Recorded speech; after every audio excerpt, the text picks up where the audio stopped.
it. You're home. I'm cooking dinner. Please come downstairs in 15 minutes, okay? No! I want to play the coolest game ever, Jak and Daxter 2, released on the PS2 in 2003. Oh, that can wait after dinner. Come downstairs.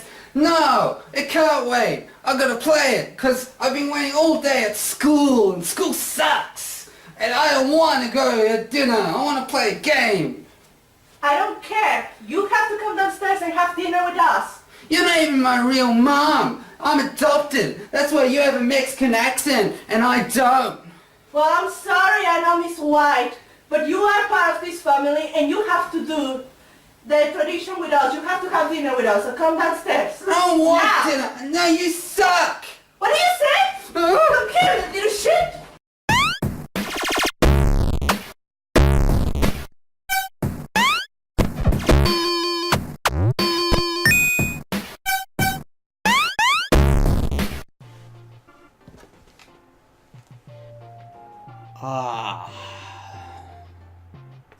I just played a little game called Jak II, and now I'm going to talk to you about it. In front of the camera, my screen here, got my thing set up. It's going to be an entertaining ride. Let's start with the facts. Jak II was a game released by Naughty Dog for the PS2 in 1993, 2003 I meant. It's a sequel to Jak and Daxter, released in the same console, 2001. That was 2 years ago, maths. It's a 3D platformer, technically. But it adds so much more than the original. It adds sort of gameplay elements to it. You got stuff that I'll explain. Saying that, was that a good thing? Good question, piece of paper. We'll have to find out by watching this review. The story is pretty complex for a game in this genre. It starts off by showing the cast of the previous game entering some sort of portal, and then they end up in this place called Haven City. Jak is then kidnapped by this guy called Baron Praxis, and is experimented on with Dark Eco. Daxter runs off, by the way, doesn't protect his friend, after all these years, just goes off. He's infused with... Anyway, Jak is then infused with Dark Eco, which kind of gives him a bad temper, but also gives him these superpowers, which allows him to shoot lightning, this purple lightning stuff. This obviously cures him from that silent protagonist syndrome that so weighed him down in the first game. He now speaks with a typical gritty, young adult American voice. Great. I've been crawling around in this place, risking my tail, literally, to save you! I've been looking for you for 2 years! Say something! Just this once! I'm gonna kill Praxis! On a side note, I prefer it when video game characters don't speak. What about nasty Newark? I'm going to shoot you! So 2 years later, Daxter comes back and rescues his friend. Loyalty. Friends. 2 years. They escape the prison and the real game starts. We're free, Jak! Thanks to me. Nice to breathe some fresh air, huh? We'll get that Baron Praxis guy, all right. To sum up the story from here, upon taking up the responsibility to dethrone Mr. Praxis from his rule of Haven City, they happen upon a young lad who is the righteous ruling righteous. They happen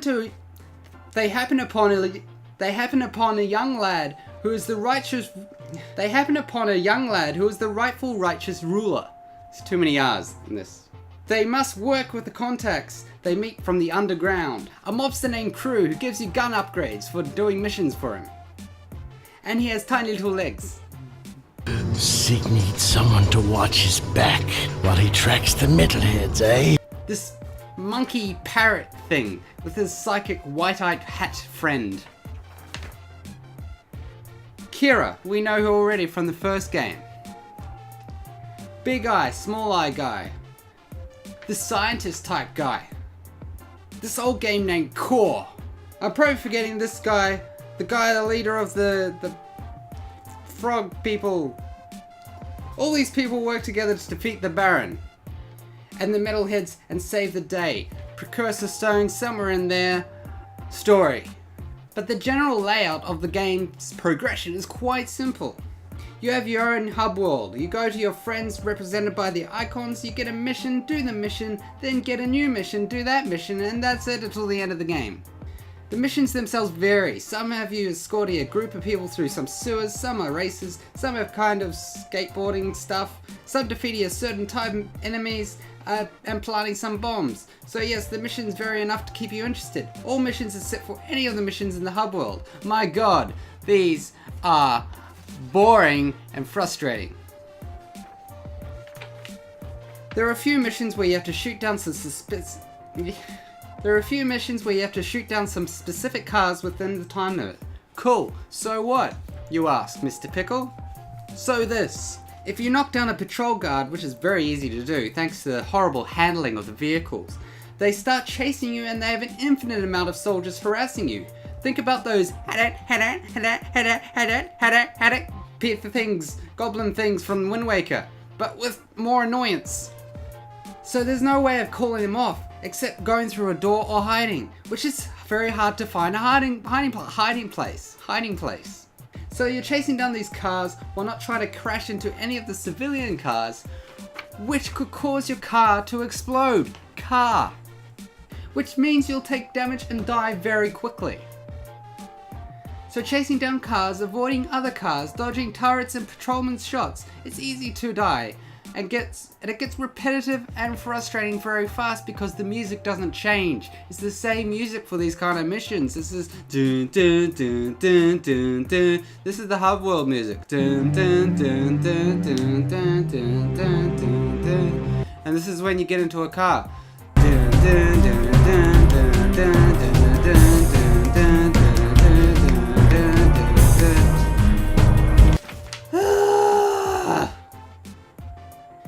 And there are so many missions in the city, so it just gets boring and repetitive. Some of the missions outside the city though can be fun, and they vary a lot more. They're different, some have you shoot, as I said, a certain amount of enemies, or clearing an area of an enemy, or covering, or protecting the sky, or escorting people. And some of the humor is worth it, it makes it worth it to see this kind of humor. But overall, it's a frustrating game, and the checkpoints are bad. Oh my god, they can't do checkpoints. I don't mind a challenge, but when it's my fault. Donkey Kong Tropical Freeze. When I die, mostly it's my fault. Banjo-Kazooie, same thing. It's my fault. This game with its terrible checkpoints, spontaneous difficulty spikes that make Dragon Age Origins look like Animal Crossing. And the repetitive nature of the city missions just ruined everything I had hopes for.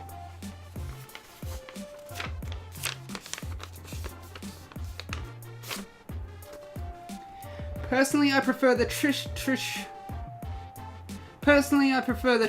3D platformer formula. You have a hub world where you enter the worlds through a portal to that world, you collect all the things in that world, come back to your hub world, go to the next world, do the thing, come back to the hub world, do the thing, etc.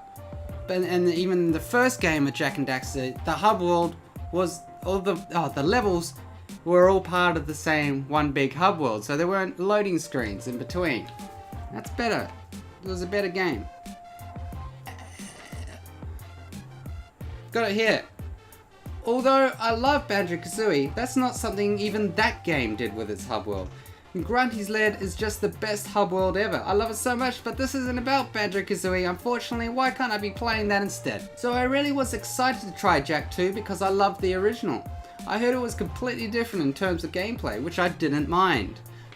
If they did it well, which I guess they did. It's playable, but there's so much they could have done better. It's a lost potential. Hopefully Jak III is better. The controls were very tight, but the controls were very tight, but the camera was a big pile of snot a lot of times. Like you, camera. No, I love you, camera. Thank you for... The presentation aesthetically very nice. The animations were much improved. The environment's rich and beautiful. The humor was funny at times and generally kept a nice pace. I still had to play the game after viewing the cutscenes though. And that was the problem. I'm coming up to the main rub of the game.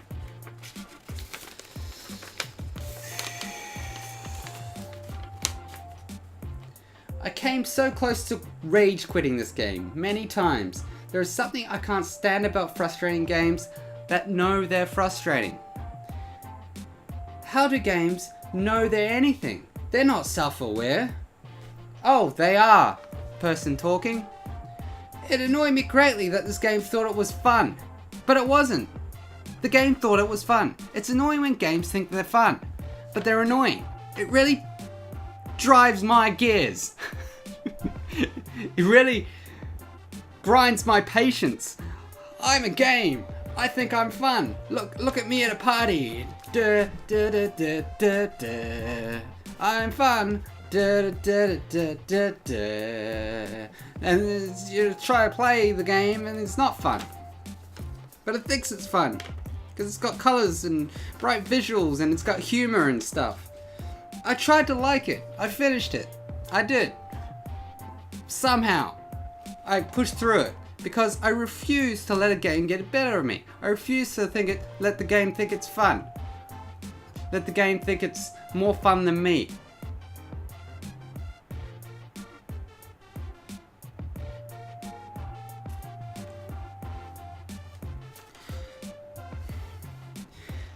This piece of meh gets a mediocre 6 out of 10. Why? Because it's my channel. Subscribe.